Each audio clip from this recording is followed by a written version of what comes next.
Alrighty, so today we are going to finish up reviewing the remaining games from match week number 5. And just like what we saw in part number 1, tons of stoppage time, some bad refereeing, and also a couple of games that there was definitely refereeing decision, including one game that looked like had a refereeing decision that is almost very similar to the Fail Mary kind of type of game that we saw last week between the Chicago Fire and CF Montreal.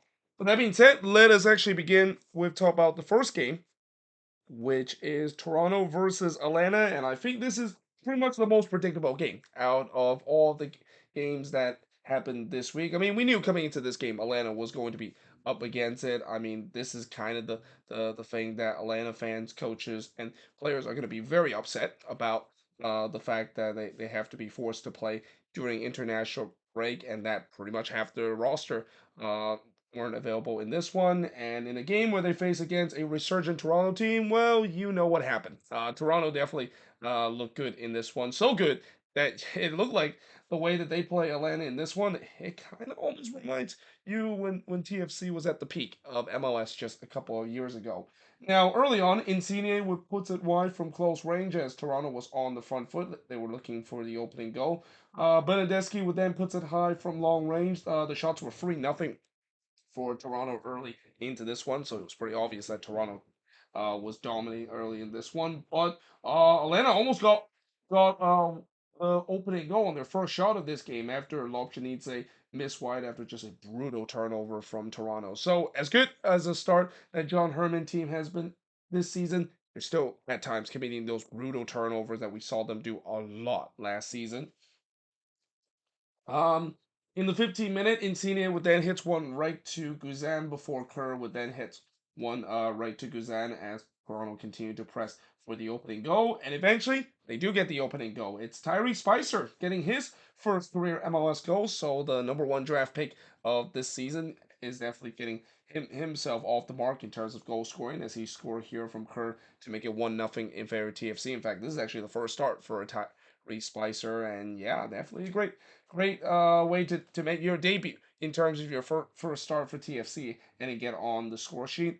Williams then tried to answer for Atlanta, but he heads it right to Gavron before Guzan would deny Kerr after just a Man City level build up. I mean, the interplay there from TFC was just so good, almost very similar to how Man City does it when they're at their best. And Bernadeschi would puts it high from long range in the 7 minute of stoppage time, and we do head to halftime with Toronto leading 1-0, but it was pretty much mostly all Toronto in that first half. And it kind of continued into the second half as well. Thompson would puts it high from long range before Tyree had a rare opportunity for Atlanta, but he heads it wide from close. Firmino then hits one right to Gavron. For Lobjanidze had a shot that was deflected and goes wide. Remember how I said it was a rare opportunity in the 50th minute by Tyree? I take that back. It seems like for the first time, Atlanta at least have show that some sort of fight in this one and looking to try to tie this game up. And this is where, if you're TFC, this is where it's going to test the team and how, yes, you've been dominant in this game, but you're only up by 1-0. And if Atlanta can capitalize on a mistake by TFC or even do one good build up, all of a sudden the game is all tied up at one apiece. This is where we see a John Herman and TFC team that unlike last season, this is a team that can continue to improve and continue to look like a team that I'm pretty sure has surprised everybody of being competitive in the league.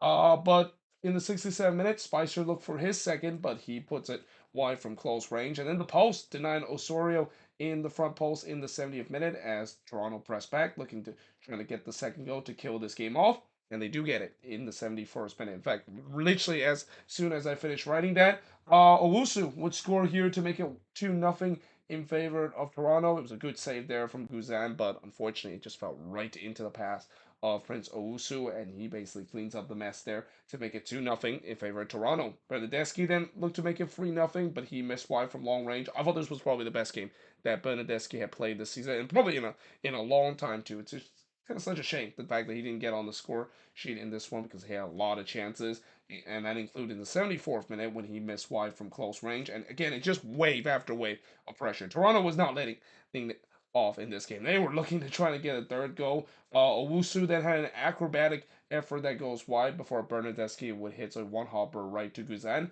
and then he was denied by Guzan in the 88th minute. And I even wrote Guzan is probably the only reason why this is still 2-0 in this one. I mean, if it wasn't for Guzan, this probably would have been 3 or 4-0 in favor of TFC. And then Guzan would deny Bernadeschi again from close range. And yeah, in the end, a dominant performance by TFC, a 2-0 win against Atlanta United. And the stats pretty much shows that 21 shots compared to 8 that Atlanta has, 3 shots on goal compared to 9 that Toronto has, 8 shots off target compared to 2 that Atlanta has, 3 shots that was blocked compared to 2 that Toronto has, and possession-wise, 53% possession compared to 47% possession that Toronto has in this game. But yeah, again, I know that there's going to be some people who say, well, they were playing against a Atlanta team that at times were pretty much putting their MLS Next Pro team and putting a bunch of reserve guys. Still, you can only play against the team that is in front of, and Toronto will happily be playing against a reserve Atlanta team and look dominant, because again, this is a team that I've seen last season when even when they have games where they face against teams that they should be able to win, they don't. That's been the culture change under John Herman, and this is why this team has easily been one of the most improved team and one of the most surprising teams this season. And a lot of credit has to go to John Herman. I mean, if this team does make it to the playoffs, I mean, I know probably John Herman is not going to win the Coach of the Year, but he's got to be considered in terms of being the coach of the year, because with the miracle work that he's worked with the Canadian national team, both on the men's and women's side, it feels like that was translate into the club level, which is something that I wasn't expecting that to be. I mean, I said before, it's one thing to do well in the international level, but it's another to do well in the club level. But for Atlanta United, I mean, they'll just write this off. I mean, they knew coming into this game they had no shots, and that of course turns out to be the case.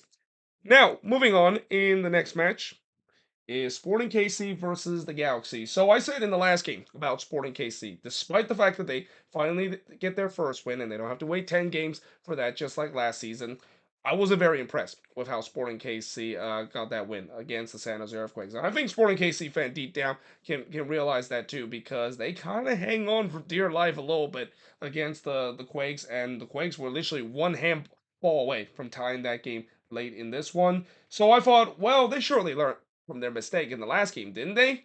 Oh no, it did not happen. I mean, they did the exact same thing in this game, and unfortunately, they did not face the Quakes this time. They faced the LA Galaxy, who, it's a team that is considered to be one of the hottest teams, especially on the attacking end in the league. But in the first half, 10 minutes in, the first shot of the game did see Showery miss high from close range, as I thought Sporting KC was on the front foot. They were looking for the opening goal. McCarthy would denied Tommy, but Sporting did get a second chance in terms of that. Recycle, and then McCarthy had to make another save, this time denying Agata in the front post. Polito then goes on his bike there, but he hits that one right to McCarthy. Kind of an acrobatic effort there from Alan Polito, but because they didn't really generate enough power to trouble McCarthy whatsoever. But there was no doubt it was unrelentless pressure that Sporting was putting early in this one, and they were pressing to get the opening goal.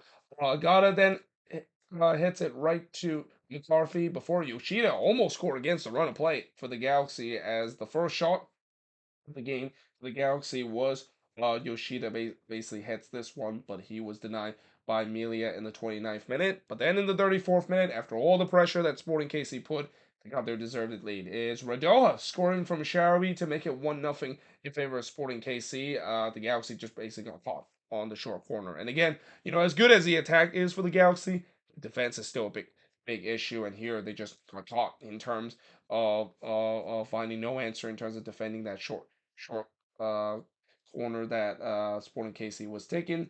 And yeah, just like that, Sporting KC was leading 1-0. Radoja then looked for another one, which is kind of unorthodox because he's a defender, but he just missed that one wide from close range. But eventually there was a second goal in this game for Sporting KC, as William Agata would score from Sharawi to make it 2-0 in favor of Sporting KC. And again, the Galaxy just have no answer in terms of set piece. In fact, set piece defending was a major problem, not only for the Galaxy in this game, but as I'll foreshadow a little bit later, it was a problem for Sporting KC as well. But we do go to halftime with Sporting KC leading 2-0, and you're just thinking, well, surely Sporting KC can't blow this. I mean, they're 2-0 up. They look very comfortable against one of the better team in the league, right?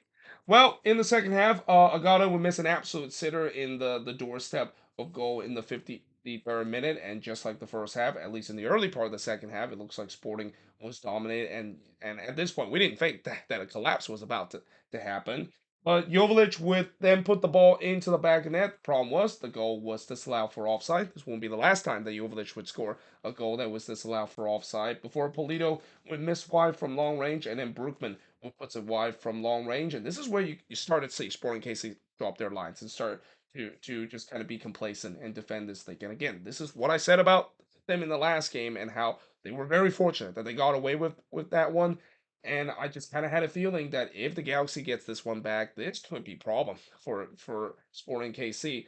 In the 71st minute, Milia would deny Jovic from close range. Again, Galaxy finally started to get a foothold of this game, and Sporting KC being very defensive clearly took their foot off the gas. And in the 73rd minute, they pay the price for that. As Eric Zavaleta, it's been a long time since he scored a goal, but he scored here from Pooch to make it 2-1 in favor of Sporting KC. Just terrible set piece defending there from Sporting KC. And I even wrote, apparently, it seems like both teams forgot how to defend set piece in this one, because that was just way too easy there from Zavaleta as the ball bounced a couple of times in the 18-yard box. And then Radoja did look to answer from a long range effort, but he hits this one right to McCarthy. But then in the 74th minute, it looked like Jovic ties it as he puts the ball into the back of net. The problem was that he was just up about a yard offside, so the goal didn't count. But it didn't matter because just 1 minute later, he would score either way as he scored from Pooch to make it 2-2 in this one, and the collapse has begun for Sporting KC, and it pretty much completed in the 80th minute as Marky Delgado, or Mark Delgado, that is. I gotta get that name right since he's now ready to go with Mark Delgado. But he scored here from Gabriel Peck to make it 3-2 in favor of the Galaxy. Originally, the goal was disallowed for offside, but they did go look at it to see whether or not if indeed was not offside, and indeed that, of course, is the case. So, yeah, in a blink of an eye, it was 3-2 in favor of the Galaxy, and just an absolute meltdown for Sporting KC in this game. FIFA did try to equalize for Sporting, but he hits this one right to Milia. Before Fagundes, he was in on goal here and had a chance to make it 4-2, but Milia had to make a great save here, robbing Fagundes, and what would have been lights out in this game for Sporting KC. And even though there was a fair amount of stoppage time for Sporting KC to tie it, they don't. The boos ring down at Chosen Mercy Park, and rightfully so. I mean, yeah, just an absolute collapse that Sporting KC has in this game, losing 3-2 and blowing a 2-0 lead in the span of just 8 minutes. And the shots in this one, 23 shots compared to 12 that the Galaxy had. But both teams had 8 shots on goal, 5 shots off target for the 1 that the Galaxy had, 3 shots that was blocked for the 11 that Sporting KC had, and both of these teams have 50% possession. So yeah, the Galaxy would have come from behind win, and it's not the first time they did this. They did it against Nashville early this season, and now they did it again to Sporting KC. Only difference is that they came all the way back and get all 3 points. But this is what I reiterate what I said in the last game about Sporting KC. They cannot be complacent even when they have a lead, and it's got to be frustrating if you're a Sporting KC fan seeing this team blowing leads left and right just because the team decided to be complacent. And also, not to mention, one of the biggest problem for Peter Vermees, and really this has been the problem for him throughout his entire reign with Sporting KC, not making substitution, not bringing in fresh leg, and basically hung his player out to dry. And it's not really a big surprise that we're seeing these kind of collapse because of that. And it will also not be surprised that we might see more of these collapse if Peter Vermees doesn't change his tactics, and just again, how many times I've said that when teams decide to be complacent with the lead in the game, it just does not work whatsoever. But that being said, moving on, in the next one is St. Louis versus DC United, and these were two teams that, of course, I've or are considered to be very underrated, despite the record and the points total that they got, and they definitely put on a show in this game. Although, at least in St. Louis part, they definitely put a show, and they'll be probably very frustrated that they didn't get a win despite being the better team in this game. In the early bit, Adanaran would miss wide after just a terrible giveaway there from DC before Bono would deny clause after he slipped as he was playing that one out and gave the right to Adanaran. And there's no doubt that I'm thinking Bono must be the most relief man inside City Park because yeah, that was just a horrible mistake. Again, not the first time we have seen bad mistake this season. There's been a lot of bad goalkeeping mistake this year, and yeah, Bono very lucky to get away with that. And also, not to mention, DC just kind of had no answer in terms of the St. Louis press. St. Louis was doing a really good job pressing upfield, and then in the 19th minute, they would take the lead. It's Yarrow scoring from Vasilev to make it 1-0 in favor of St. Louis City. And before they even finish announcing the goal scored over the PA announcement, DC would tie the game up. It's PKP, Ted Kutibietro scoring here to make it 1-1 in this one. Berkey originally make a great save here, but unfortunately it fall right into the path of TKP. And yeah, just like that, it was all tied up at one apiece. I mean, I didn't even have time to say that the lead didn't even last long. Like the lead literally lasted 30 seconds, and I even mentioned the announcer hasn't even finished announcing the goal that was scored by Yarrow when Kutibietro ties the game up at one apiece. But in the 23rd minute, Nelson would look to answer, but he hits one right to Bono before Adanaran would miss wide from close range as St. Louis was definitely pressing, looking to try to get the lead back. Bono would then deny clause and palmed it away, or actually gathered it away before Yarrow was able to pounce on that one. But despite all the pressure that St. Louis put, it would be DC that surprisingly takes the lead in this one, as Benteke would score from Jarrett Stroud to make it 2-1 in favor of DC. It was just completely against the run of plays because up to this point, St. Louis looked like they were going to get their second goal and retake the lead, and it really kind of put a stunned silence at City Park. That was probably the quietest you heard City Park throughout this game. But not only the fact that they scored against the run of play, they took the lead heading into the second half. Now, in the second half, Burke he would deny Benteke, but it falls right to Jared Trout, but he missed wide there.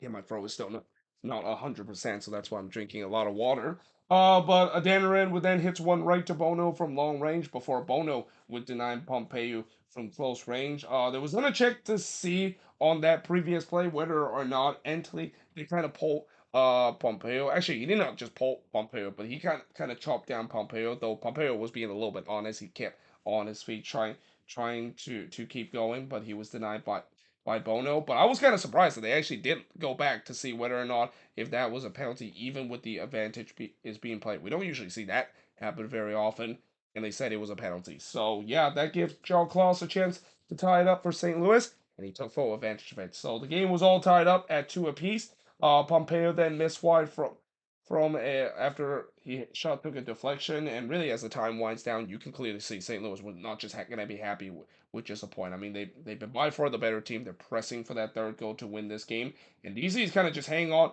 for dear life because yeah, I mean they were second best at times in this game, especially in the second half. And it also doesn't help the fact that when we get 10 minutes of stoppage time in this second half, again, stoppage time has been a big story. It's just absolutely absurd how many stoppage time, of course, we got throughout some of these games. Though I think this one was kind of a little justified because throughout the second half, it was kind of a lot of stop and go, a lot of whistle that happened in this one.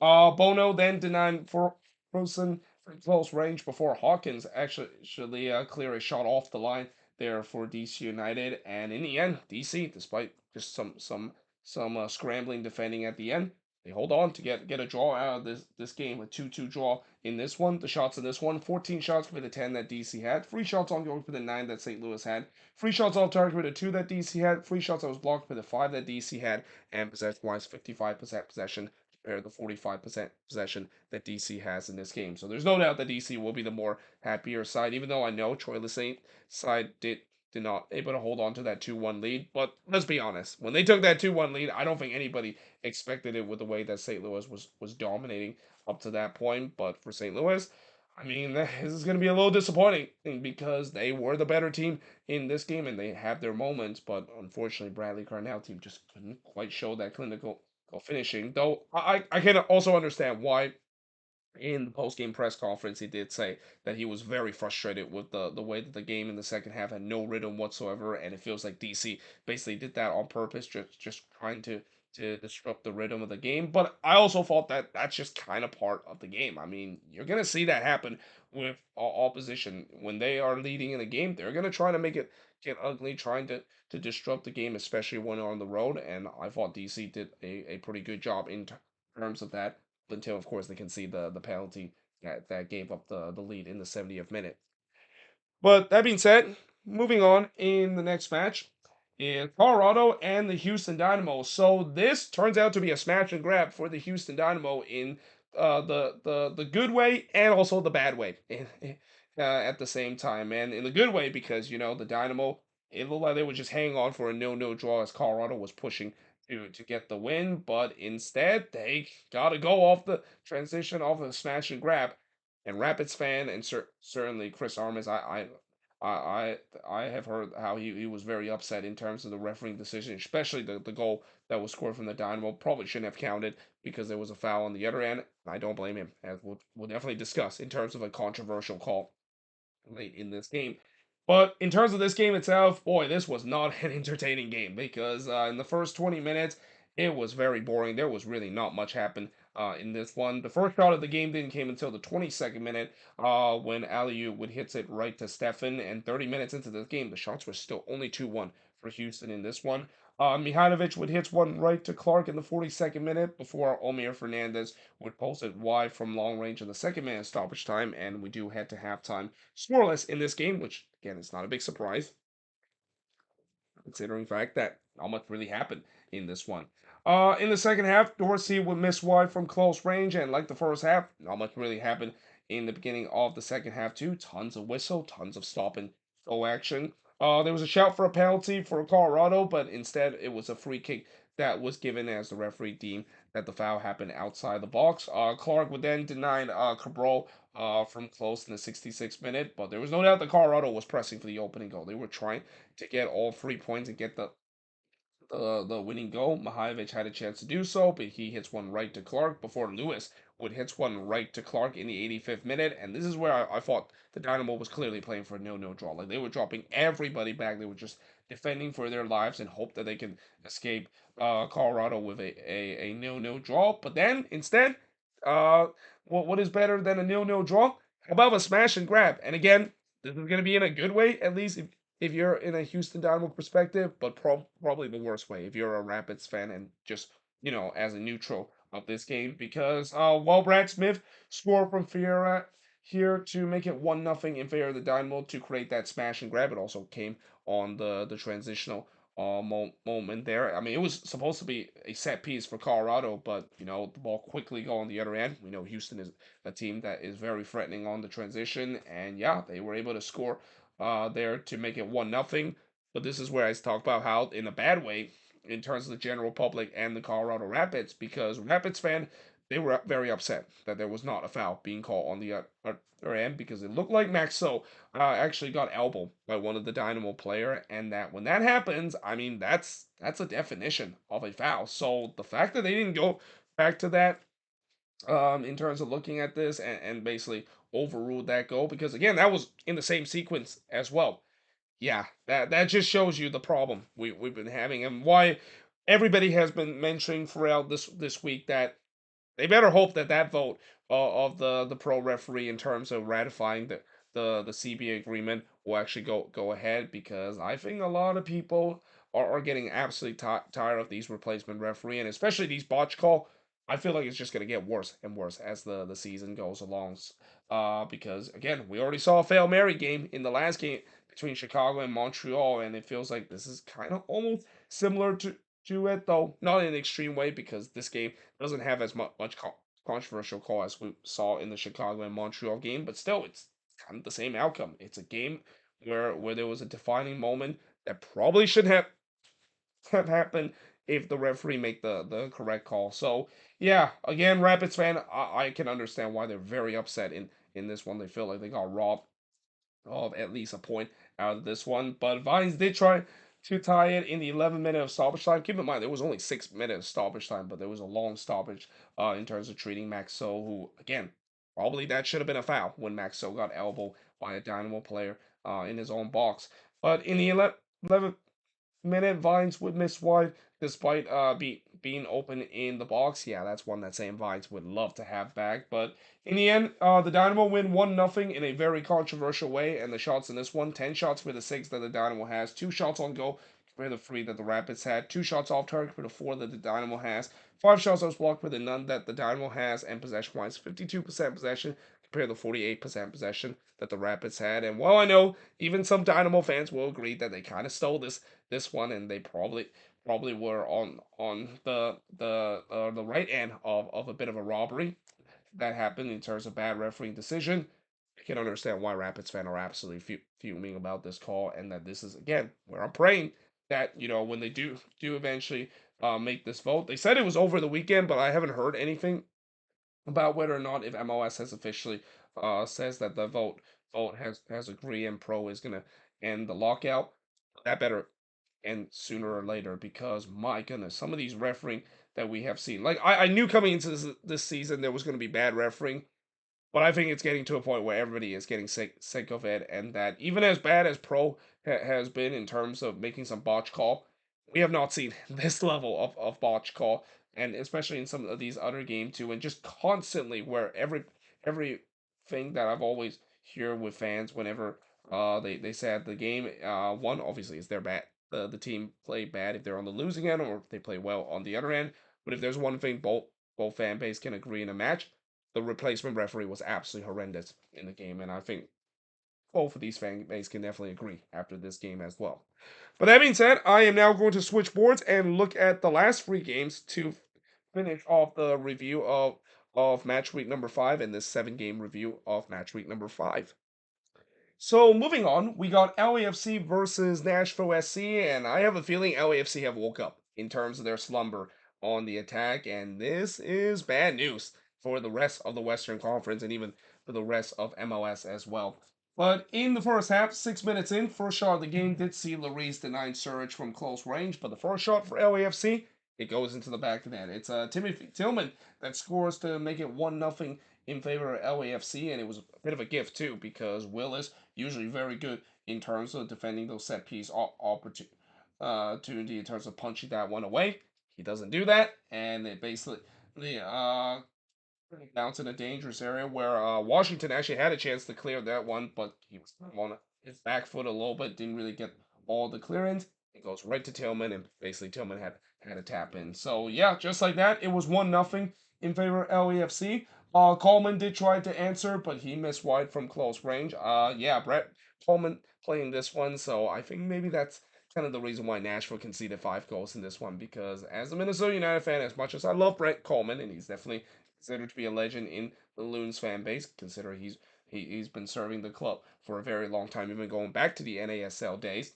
He's not he's not really a defender that's going to be starting games regularly, and he's kind of here and replace Walker Zimmerman. And I won't say that he had a bad game in this one. Well, I'll say that he kind of had a bad game, but pretty much the entire defense and midfield for Nashville had a really bad game in this one. In the 16th minute, Bogusz with fires it wide from long range before Willis denied Valencia from close range. And really, after finally ending that goal drought, LAFC was hungry for more. This looked very similar to the game that we saw last year between LAFC and Minnesota, where as soon as they broke out that goal drought that they had coming into that game against Minnesota, they were definitely feasting, and it feels like the dam has definitely finally broke for LAFC to score those goals that they need, because in the 18th minute, they had a chance to score the second goal as a penalty was given to LAFC after Washington brought down Tillman in the box. I mean, there was no need for Taylor Washington to bring down Tillman in the box. He was kind of facing away toward goal, but nevertheless, LAFC wouldn't care. Bouanga had a chance to score on this penalty and score his first goal of the season, and he does just that. It was 2-0 in favor of LAFC just 18 minutes in, and this is where I thought, oh boy, this could get ugly with the way that LAFC have now finally started to find their feet in terms of goal scoring.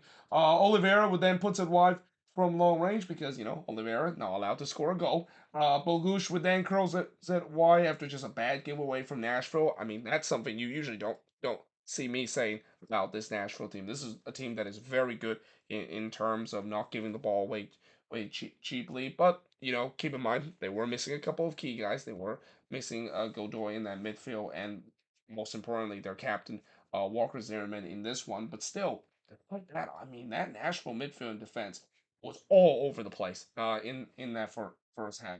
Maurice then denied more from long range, as that was a rare opportunity there from Nashville before Bogusz would puts it high from long range, and then the post would deny Mwanga of his first opening play goal of the season. And I wrote Bwanga's look like he's still snake-bitten in opening play, because despite him scoring on the penalty, it seems like he can't crack the lid off in terms of opening play, at least in the first half. And he probably heard me say that heading into the second half, because just 3 minutes into the second half, he would score his first goal in open play, as he scored here from Palencia to make it 3-0 in favor of LAFC, and that was just prime LAFC attack. I mean, just the way that they cut through that Nashville defense. I mean, that was just beautiful soccer there from LAFC. That's kind of when LAFC is at their best, where you better get out of the way, because they're gonna most likely be a runaway train in this game.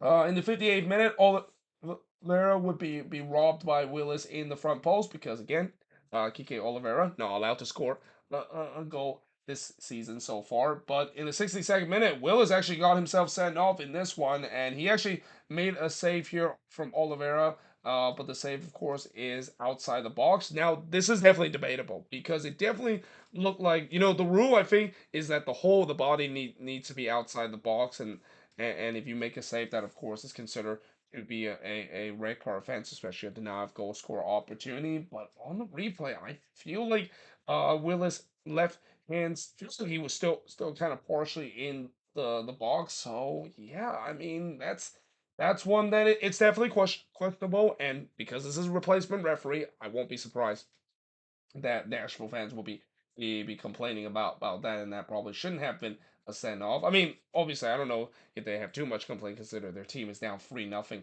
to this point, and it feels like it's just gonna get worse. But Panico, of course, comes into this game, as boy is the player to sacrifice from the outfield. It didn't really do much, because in the 75th minute, guess what? Kike Oliveira. It looks like he finally was allowed to score, as he scored here from Martinez to make it 4-0 in favor of LAFC. LAFC is kicking when Kike Oliveira gets on the score sheet, and the drought is finally over for him.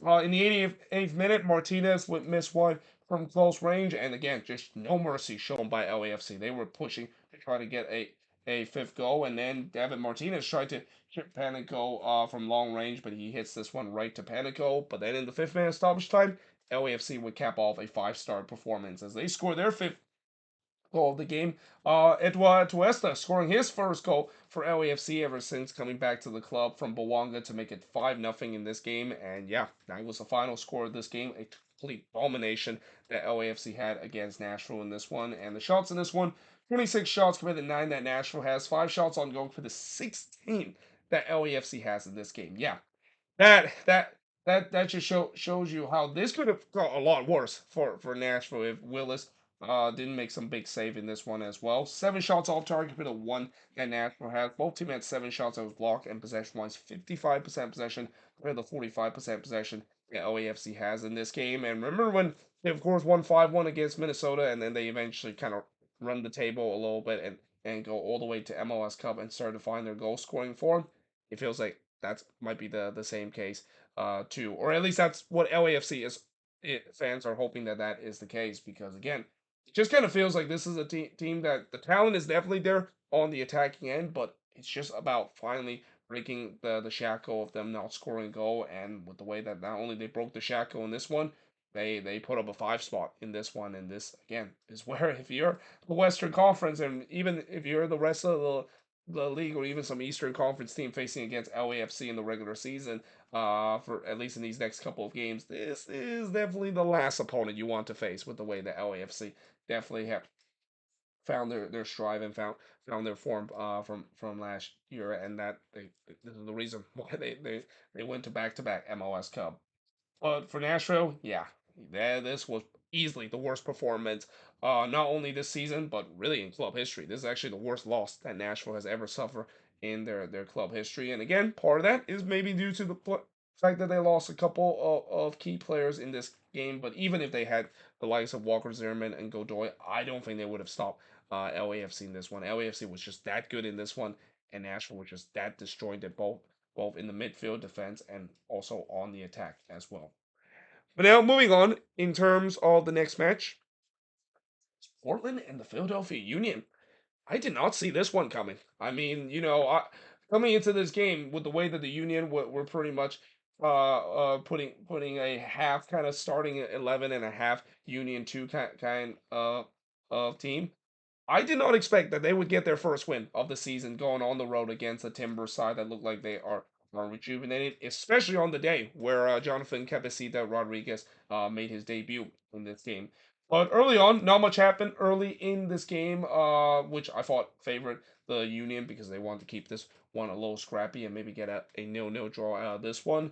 Evander would miss an absolute sitter from close range. Yeah, that's going to be one that Evander would want to have back, and that won't be the only time I'll say that throughout this game. Before Simile would deny Evander from close range, and I know Union fans will not admit it, but right now I feel like Oliver Simile is playing much better than Andre Blake. And again, I know Union fans won't admit it because Blake is still considered to be a god, and based on reputation, he's still definitely considered to be one of the best, if not the best goalkeeper in the league. But this season, I really think that Oliver Simile in relief of Blake has definitely played much better, and that I think at the end they obviously, for Jim Curtin, he's gonna still stick with his number one Andre Blake, but I will say that Blake maybe have some competition because Oliver Samir has really looked very good in every single game that he have appeared for this Philadelphia Union team. Mascara then missed high from close range in the 18th minute, and I thought Portland definitely have woke up, and they were looking to try to get the opening goal, and they almost did so as the post would deny Capacita Rodriguez of his debut goal for the Timbers before Mascara would miss an absolute sitter from close range. On the other end, Bedoya did have the Union first shot, but he missed high from close range. But then the 28th minute, Union would get the opening goal. It's Carranza scoring from Wagner to make it 1-0 in favor of the Union, completely against the run of play because up to this point, the Timbers were by far the better team. But in the 30th minute, Simile would deny Mosquera, but it falls right to Anthony, who had a tap in the back post, and he couldn't do it. So that is where I immediately thinking, oh, it looks like it's going to be one of those nights for the Portland Timbers, isn't it? Where finishing is just clearly not there. Pentimus would then deny Uru after just a WTF turnover from the Portland Timbers. Yeah, they definitely got away with that when there you just cannot turn the ball over in your own box and not expect the Union to punish you unless if that of course falls into the feet of Mikel Uru.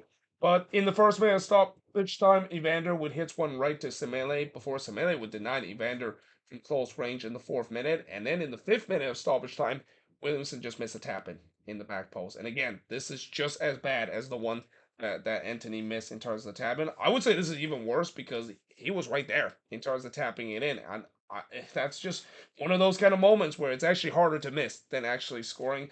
And that's kind of also where I thought that moment sums up the Timbers in this game. I mean, just no finishing ability whatsoever, despite the fact that they've been the better team heading into this game. And instead, they found themselves 1-0 down. And it wouldn't get better in the second half because whatever Jim Curtin said, I mean, I know his team is down up 1-0, but I'm pretty sure Jim Curtin still aren't happy with how his team have played. But whatever he said, it kind of spur up this team because they look like a better team heading into the second half. Pantemis would deny Uru from close range before Glasnes would head one right to Pantemis. And again, the Union, I thought they started strong in the second half and they were pushing to get that second goal. And they do get that second goal in the 58th minute as Quinn Sullivan would score here to make it 2-0 in favor of the Union. And yeah, that's one that Pantemis would want to have back. I mean, just allowing a juicy rebound there right into the path of Sullivan. And in come all the Timbers fans, they're going to say that if that was Crapo in goal, that one probably would have been saved and it would have still been 1-0 in favor of the Union. Mascara then looked to trying to get one back for the Timbers, but he heads it badly wide that it actually ends up not being a corner, but just a throw in. But in the 67th minute, the Union would make it 3-0 as Carranza would score his brace here from Uru to make it 3-0 in favor of the Union, and that was just vintage Union attack there. Just so beautiful soccer of them moving the ball around and finding the right teammates to put it through and score the goal. And yeah, at, up to that point, it was 3-0 in favor of the Union. Again, did I mention the fact that the Union was pretty much missing half of their starter, and yet they find themselves 3-0 up against one of the team that is off to one of the better start of the season, that is the Timbers. And then Uru looked to try to get another, but he missed that one wide because again, he's still at times a little bit snake bitten. And then in the 75th minute, Anthony would throws it just wide from long range. I mean, when Anthony trying to throw one in, those ones are usually very close, but in the 80th minute, the Timbers, at least at that point, looked like they got themselves back into the game as Capacita Rodriguez would score his first goal of the season for the Portland Timbers, and also his first career MLS goal on his debut from Moreno to make it 3-1 in this one. So if there is one bright side for the Portland Timbers in this one, at least their DP signing Jonathan Capacita Rodriguez did score in this one and definitely looked dangerous at time, and that's kind of something that the Timbers has been missing in terms of that number 9 spot throughout these first couple of games. And then in the 82nd minute, it looked like Carranza restored the free goal lead for the Union, but the goal was disallowed for offside. Paredes then hits one right to Semeli in the 4th minute of stoppage time, but in the end, it's the Union. Really, this again, I did not see this one coming. Seeing the Union being so short-handed and still able to walk into Providence Park and get all 3 points in this one. Shots in this one, 20 shots for the 14 that the Union had, 7 shots on goal for the 8 that the Timbers had, 8 shots off target for the 6 that the Union has, 1 shot that was blocked for the 3 that the Timbers had, and possession-wise, 68% possession compared to 32% possession that the Union has in this game. So, yeah, we'll see whether or not, if this is kind of the result the Union desperately needed to kick off their season, but for the Portland Timbers, very frustrating game. I mean, just they weren't being clinical in this one. They were playing well throughout this game, but when you don't have that clinical finishing, yeah, these are kind of the resort that you're going to see, especially if the opposition is being very clinical on their end. But lastly, moving on into the last game of this review, and really the last game to review for match week number 5, is the Quakes and the Seattle Sounders. So as I mentioned in part 1, pretty much every team have now at least got a point, because the two teams that coming into this week without a point, while we saw New England getting their first point with a 1-1 draw, the Quakes, they won better. Hey, they got all 3 points in this one and getting their first win of the season against the Seattle Sounders. Though I gotta say, Quakes, they tried their damnedest to not only throw points away in this one, but they definitely tried their best to not win in this game and lose this game against the Seattle Sounders. But early on, Morris would hit one right to Yarbrough in the 6th minute before Judd would puts one right to Fry, and then Morales would hits this one wide from close range. And I thought it was a decent start for the Quakes, at least in the early part, but the shots were still only 2-1 throughout the first 15 minutes. Judd would then puts it wide from close range before Rui Diaz would hit one right to Yarbrough in the 27th minute. Espinoza then hits it right to Fry in the 33rd minute. Did I mention Stephen Fry made his return in this game? So obviously that's definitely good news for the Seattle Sounders. At least that's one less injury concern that they have this season. But despite some half chances, neither of these teams has really looked threatening on the attack, which kind of sums up the season for both of these teams. Both of these teams has been very lackluster on the attacking end, though I'm pretty sure the Quakes probably saw that and they kind of took it a little personal, because after Morris hits it wide from close range, Quakes would get the opening goal of this game. It's Victor Costa scoring for the second consecutive game from Wilson to make it 1-0 in favor of the Quakes. Again, if your attacker can't score, why not rely on your defender? Because this is the second consecutive game where we see a Quakes defender score, and it was a great heads-up play here from Victor Costa as well, because he was able to poke this one in. I mean, this was a shot from Wilson that I think Fry was going to get to it, but heads up play there from Costa to just not only stay on side, but also kind of redirect that one into the back of the net. And yeah, that made it 1-0 in favor of the Quakes. And in a blink of an eye, it would be 2-0 in favor of the Quakes, as Espinoza would score his first goal of the season to make it 2-0 in favor of the Quakes. This was by far the best game that Christian Espinoza played in this one, and I think it's no surprise that when Espinoza is at his best, this team is definitely playing much better, at least on the attacking end. It was actually originally disallowed for offside, but they did go to VAR to see whether or not that was the wrong call, and then of course the original call. And it was. So the goal, of course, was overruled. It was given, and the Quakes found themselves 2-0 up heading into the second half. But if there's one thing you know about the San Jose Earthquakes, they're not going to make this easy. Because in the second half, besides in the first 10 minutes, it was an absolute snooze fest with a lot of whistles and a lot of stop and go action. Again, that's kind of also just kind of sums up at least this week where, again, there's just no, at times there's no rhythm whatsoever because of the amount of whistle that's being blown throughout the game. Yarbrough would deny Morris in the front post as the Quakes started to go with their usual just kind of bunker in and hope that they don't blow a two nothing lead kind of thing that Luchi Gonzalez tends to like to do. I mean, I had a feeling that was going to happen. I just had a feeling that as well as the Quakes had play on the attacking end, something tells me Luchi Gonzalez is going to be complacent in the second half. And I said the same thing about Sporting KC, the fact that they were being complacent in the second half and they blow a 2-0 lead. So guess what happened in this game? The Quakes would also blow a 2-0 lead. And it started in the 71st minute and also started around the same time too when Sporting KC started to collapse.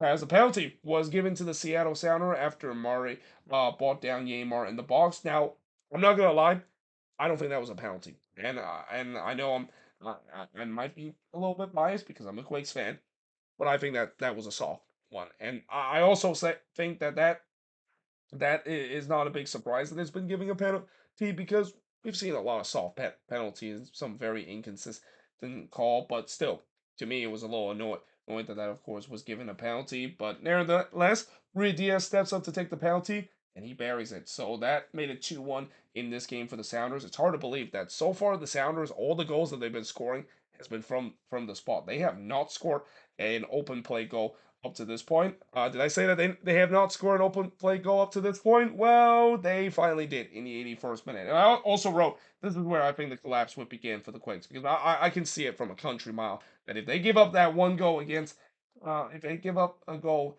Seattle, while holding this 2-0 lead, the collapse is going to happen. And it happened in the 81st minute as Danny Mcwoski would score from Baker to make it 2-2 in this one. I mean, you knew this was going to happen. It feels like Danny Muswowski just loves scoring against the Quakes, and I don't blame him. I mean, he must always have a personal vendetta against the Quakes, especially of how the Quakes really hard done him a couple of years ago, and this is another player of many that the Quakes let go in the past that they might have regret down the line. But yeah, just like that, the game was tied up at 2 apiece, and I thought, yep, this feels like it's going to be a repeat of Sporting KC and the Galaxy. The Quakes is clearly going to lose this game.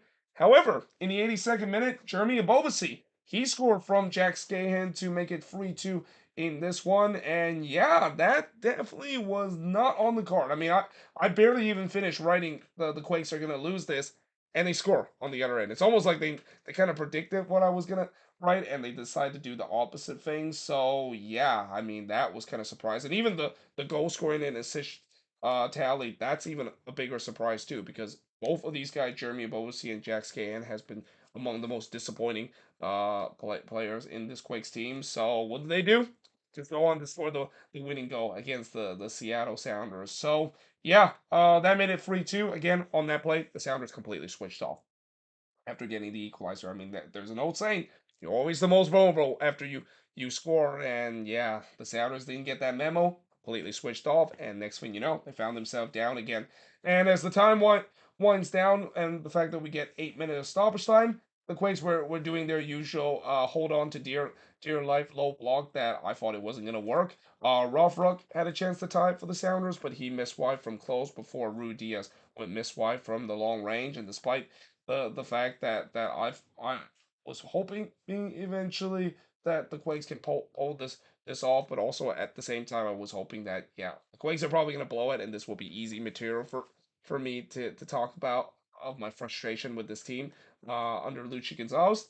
Hold on to win 3-2 in this one and get their first win of the season. Shots in this one, 11 shots for the 16 that the Sounders had. Both teams had 7 shots on goal, 5 shots off target for the 2 that the Quakes had, 1 shot that was blocked for the 4 that the Sounders had, and possession-wise, 57% possession compared to the 43% possession that the Quakes has in this game. And while it wasn't pretty by any means of imagination, when you get off to an 0-4 start to the season and was one of the last team, and in fact was actually the last team to get a point in the season because New England, of course, play earlier.